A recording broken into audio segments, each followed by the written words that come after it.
大家好，欢迎收看 BTTV 新闻，我叫 Beverly Anastasia。Perintah Kawalan Pergerakan PKP secara pentadbiran akan dilaksanakan di kawasan yang telah dikenal pasti di Tawau dan Lahadatu akibat COVID-19.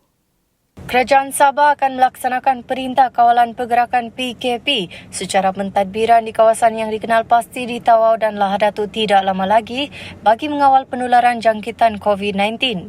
Ketua Menteri Datuk Seri Panglima Haji Muhammad Syafiee bin Haji Abdal berkata, PKP pentadbiran itu perlu bagi mengawal pergerakan keluar dan masuk di kawasan tersebut. There's just to make sure that people can go in, can go out, but we must manage only certain area, not all area. Well, it's the command center already decided, so we have notified that. Majlis Keselamatan Negara pun maklum tentang perkara ini. Pasal cuma di kawasan Tawau, certain places in Lahadatu, that's all, not all. Yeah. Beliau berkata demikian ketika ditemui selepas ceramah perdana di Dun Kepayan petang tadi. Menurutnya itu adalah keputusan kerajaan negeri, tapi perbincangan telah dilakukan bersama dengan Majlis Keselamatan Negara MKN Sabah dan semua pihak berkaitan seperti Jabatan Kesihatan Negeri Sabah dan Polis. PKP secara pentadbiran itu akan dilaksanakan berikutan peningkatan kes COVID-19 dalam kluster Benteng LD yang kini mencecah 550 kes. Apabila PKP pentadbiran dilaksanakan, tiada pelawat akan dibenarkan melawat kawasan tersebut sepanjang tempoh kuarantin 14 hari.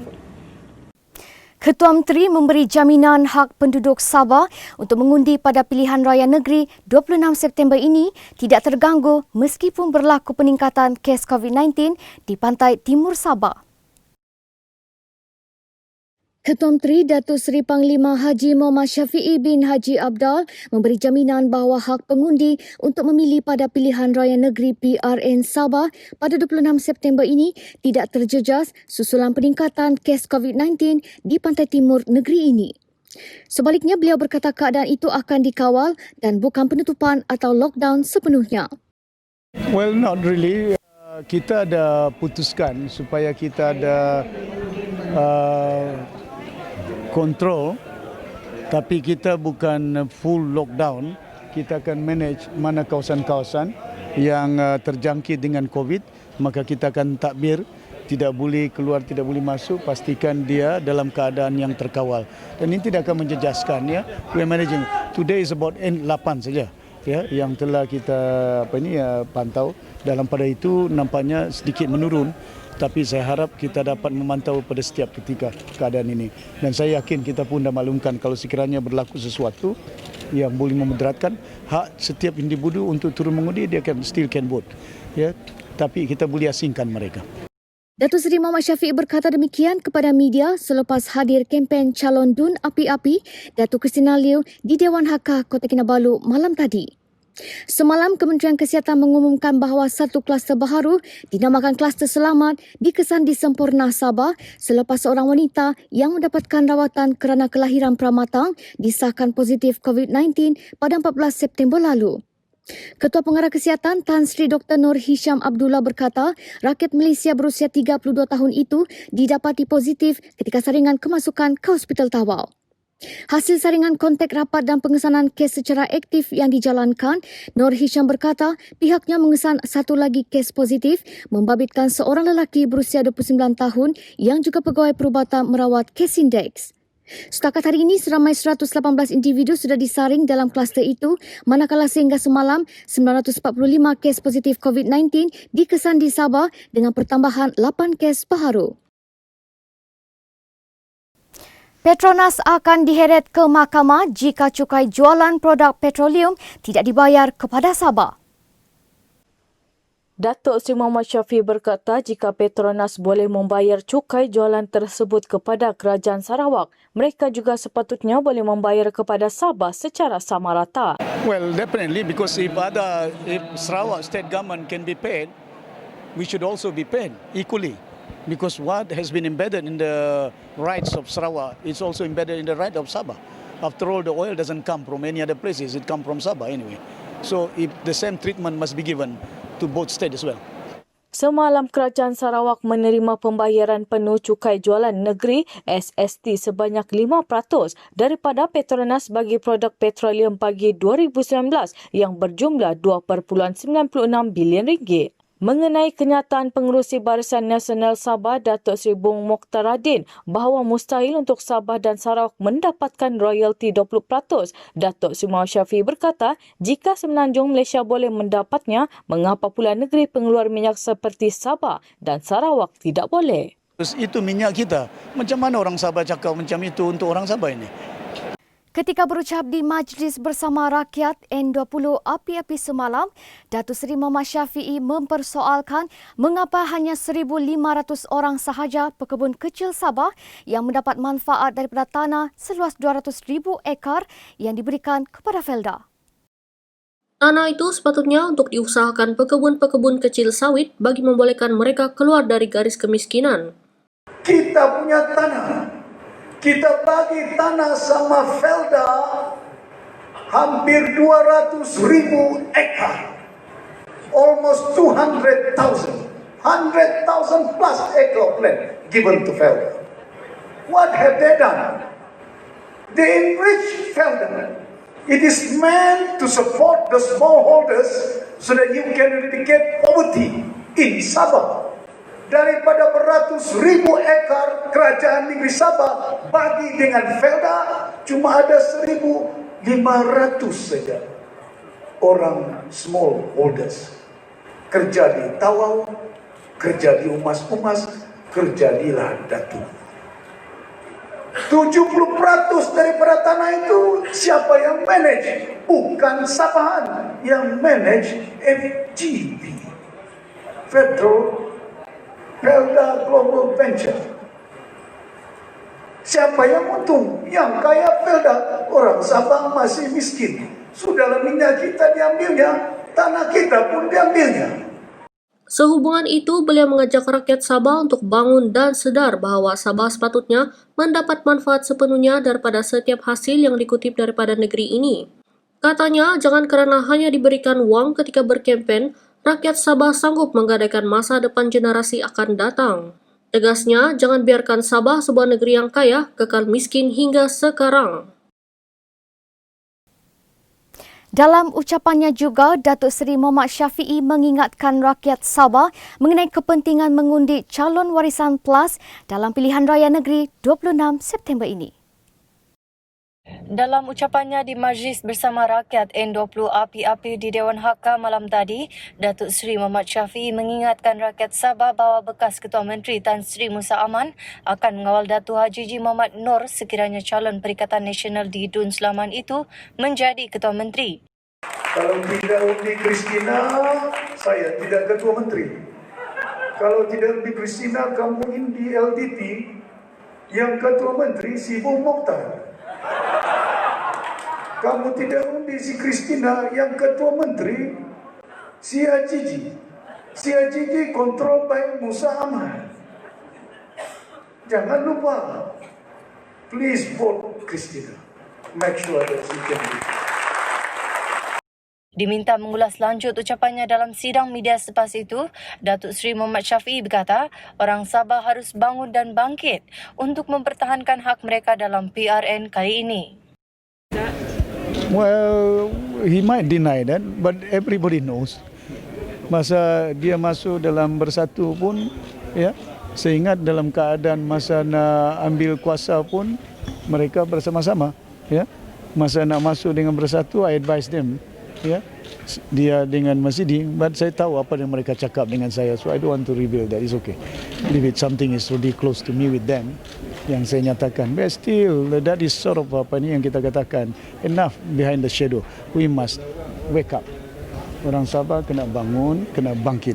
Pilihan raya kali ini kita perlu pertahankan apa yang hak kita. Itu tidak salah. Dalam pembinaan sebuah negara, bila kita pertahankan, maknanya kita cinta. We want to build a nation.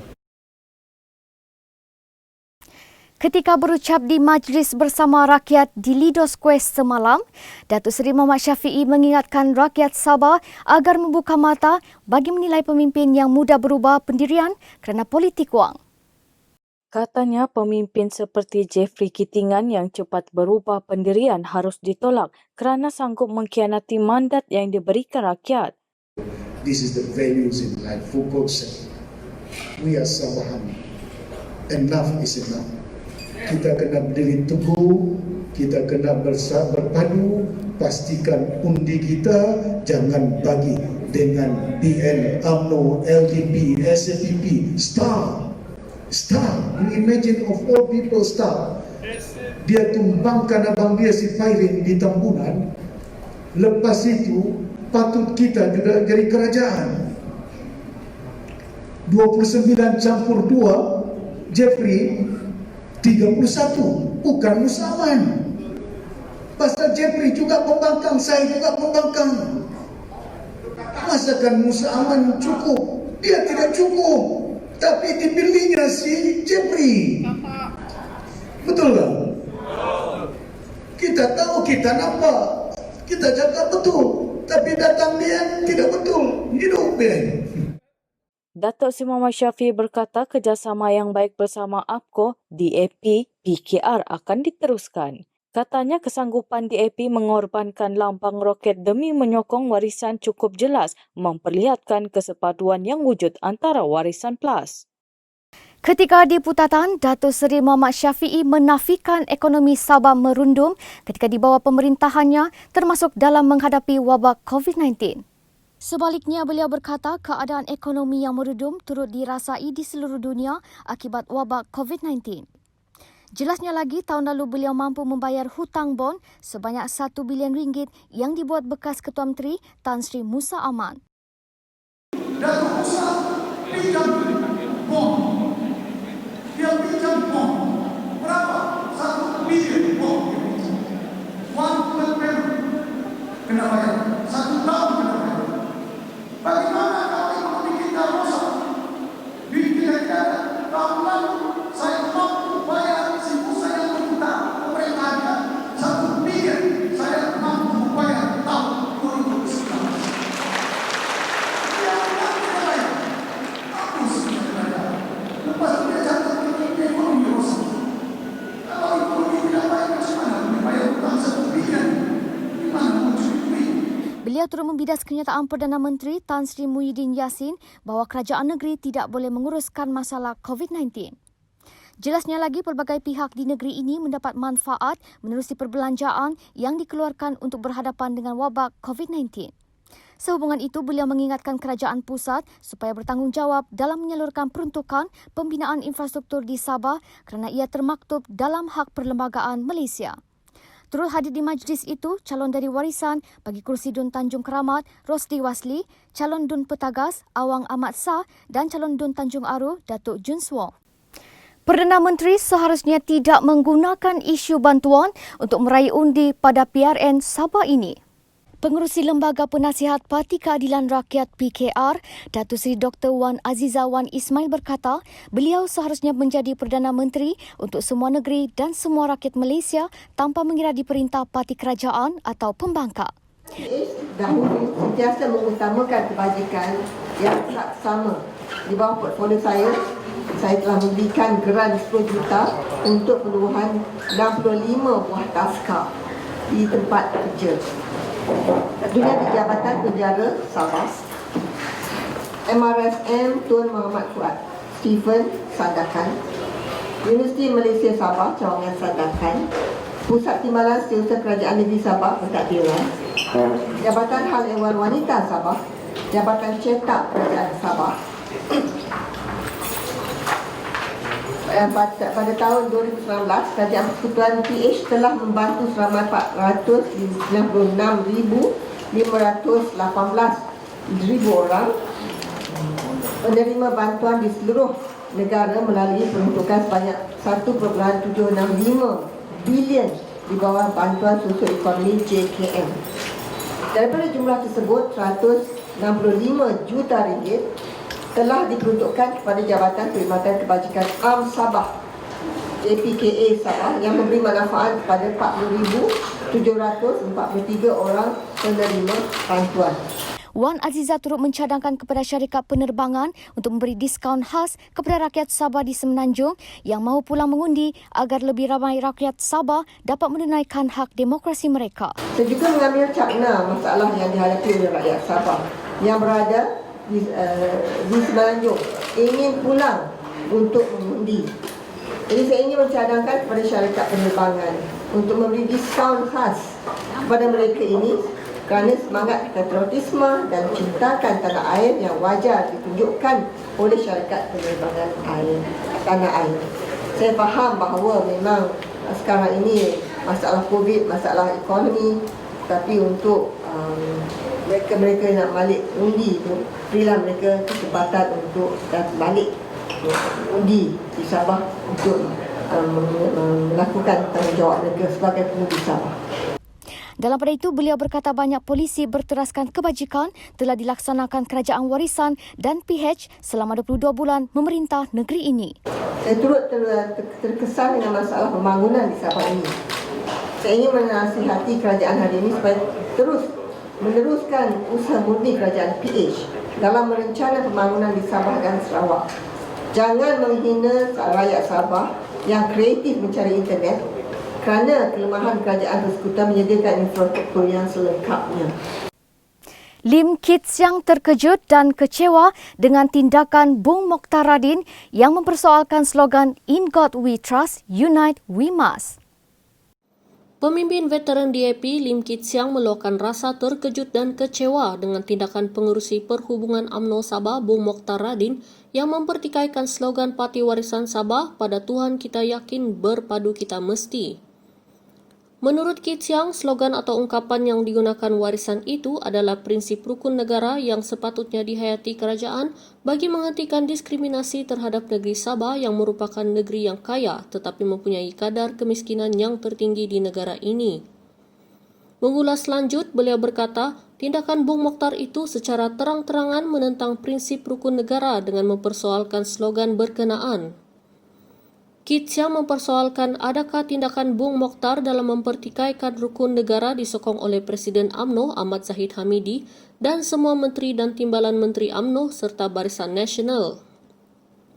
Adakah rakyat Sabah bakal melihat sebuah Sabah dan Malaysia tanpa Tuhan yang berpecah belah jika Bung Mokhtar yang menjadi Ketua Menteri pada 26 September ini, katanya. Selasa lalu, Bung dilaporkan berkata bahawa slogan papan tanda warisan yang memaparkan wajah Datuk Seri Syafiee sama dengan cogan kata Filipina iaitu negara yang kini menuntut Sabah. Ketika berkempen untuk 7 calon warisan plus dari daerah Sandakan, veteran DAP itu turut mengingatkan pengundi mengenai janji-janji yang tidak dipenuhi oleh BN sejak pertengahan 1990-an lagi. Tegasnya, rakyat Sabah juga perlu membuat pilihan sama ada menyambung mandat Datuk Seri Muhammad Syafiee sebagai Ketua Menteri Sabah atau melihat Haji Jinor atau Bung Mokhtar memegang jawatan itu. Kit Siang berkata situasi lain yang lebih buruk mungkin berlaku apabila katak politik menawarkan diri mereka kepada pembida tertinggi. Kerajaan Sabah terus membantu usaha memperkasakan pembangunan pendidikan dan modal insan bagi penganut bukan Islam di negeri ini. Kerajaan Sabah telah meluluskan peruntukan 3.5 juta ringgit kepada Gereja Sidang Injil Borneo SIB untuk pembinaan blok pentadbiran tambahan Kolej Teologi Sabah di Namaus, Ranau. Cek tersebut disampaikan oleh Timbalan Ketua Menteri Datuk Seri Panglima Wilfred Madius Tangau kepada Presiden SIB Sabah Reverend Datuk Jerry Dusing di Borneo Theological Seminary Namaus di Ranau hari ini. Menurut Madius, permohonan bagi pembinaan blok tambahan terbabit sudah diterima sejak 4 Jun lalu dan telah diluluskan oleh Kabinet Negeri pada 7 Julai lalu. Reverend Datuk Jerry Dusing menyambut baik inisiatif kerajaan negeri dalam usaha memperkasakan pembangunan pendidikan dan memperkasakan modal insan bagi penganut bukan Islam di Sabah. Satu peruntukan yang sudah pun diluluskan pada 7 Julai 2020. Mana dia yang Bapak Ketua Menteri telah pun meluluskan satu permohonan daripada Gereja SIB untuk membina blok tambahan Borneo Theological Seminary yang ada di sini, Namaus, telah pun diluluskan pada 7 Julai dan saya telah maklumkan kepada Presiden SIB Datuk Jerry pada 9 Julai 2020. Semakin ramai ahli dan pemimpin pembangkang menyertai Warisan Plus. Hilang kepercayaan kepada Datuk Dr. Jeffrey Kitingan, Exco Wiramuda Parti Solidariti Sabah Tanah Air Kusta, Lairon Lodimon menyertai Pertubuhan Kinabalu Progresif Bersatu APKO. Lairon yang juga Ketua Wiramuda merangkap naib Ketua Bahagian Star Kulu menyampaikan borang keahlian kepada Presiden APKO, Datu Seri Panglima Wilfred Madius Tangau pada Majlis Ramah Mesra Pemimpin Bersama Rakyat Kawasan Kulu di Kampung Lokup semalam. Di majlis itu, sebanyak 257 borang keahlian baru APKO telah diterima. Turut menyerahkan borang ialah Setiausaha Parti Pribumi Bersatu Malaysia, Kampung Tapatau Kulu, Paulus Bulohok. Majlis berlangsung di Dewan Serbaguna Kampung Lokup dan turut disaksikan Ketua Menteri merangkap Presiden Parti Warisan Sabah, Datu Seri Panglima Haji Muhammad Syafiee bin Haji Abdal. Madius ketika diminta mengulas kemasukan itu berkata, ia menunjukkan parti APKO semakin bertapak kukuh di Kulu. Di Dun Kulu, Madius menghadapi saingan 6 penjuru. Calon Parti Warisan Sabah Dun Kukusan dan Dun Balung mahu memberikan perkhidmatan terbaik kepada rakyat. Kukusan yang sebelum ini terletak di kawasan Dun Sebatik telah diwakili Adun Barisan Nasional BN selama lebih 10 tahun, namun rakyatnya tidak mendapat manfaat dan pembelaan. Bagi calon Parti Warisan Sabah N70 Kukusan Rina Jainal, dia berpegang kepada pesanan Presiden Parti bahawa wakil rakyat adalah milik rakyat. Sehubungan itu, jika mendapat mandat rakyat Kukusan pada 26 September ini, Rina sudah bersedia menggalas amanah dan tanggungjawab besar membela nasib rakyat diwakilinya. Datuk Seri Syafiee Abdal telah berjumpa kami selesainya penamaan calon. Ya. Apa yang Datuk Syafiee sudah kamu adalah milik rakyat. Saya adalah milik rakyat. Inilah yang Datuk Syafiee cuba terapkan kepada kami semua. Sebagai seorang pemimpin, ini jalan yang kami pilih. Kami milik rakyat. Kami adalah suara kepada kamu semua. Rina atau lebih dikenali RJ hadir di sesi perjumpaan bersama penduduk kampung Airport Lama Padang Terbang, Tawau semalam. Di majlis ini, lebih 250 penduduk kampung menyerahkan borang menyertai warisan kepada Ketua Warisan Bahagian Karabakan, Sarifuddin Hatta, disaksikan oleh Rina dan Makmun. Sementara itu, kekalahan tipis dengan majoriti 174 undi pada pilihan raya umum ke-14 2 tahun lalu tidak mematahkan semangat Andi Rusdiana Andi Palat Jareng, calon Parti Warisan Sabah di N67 Balung untuk terus berkhidmat untuk rakyat. Dari segi mungkin kita waktu itu kita terima kekalahan atas sebab kita waktu itu tidak dapat lagi mendekati rakyat. Pada waktu kesukaran kita untuk mendekati rakyat kerana kita adalah pembangkang. Tapi pada waktu ini kita adalah kerajaan di peringkat negeri. InsyaAllah kita dapat masuk ke semua kampung. InsyaAllah kita akan mendekati keseluruhan. InsyaAllah masyarakat kampung di setiap Dun N67 Balong ini ada 18 kampung dan ada beberapa taman. InsyaAllah kita akan masuk. 晚安，再见。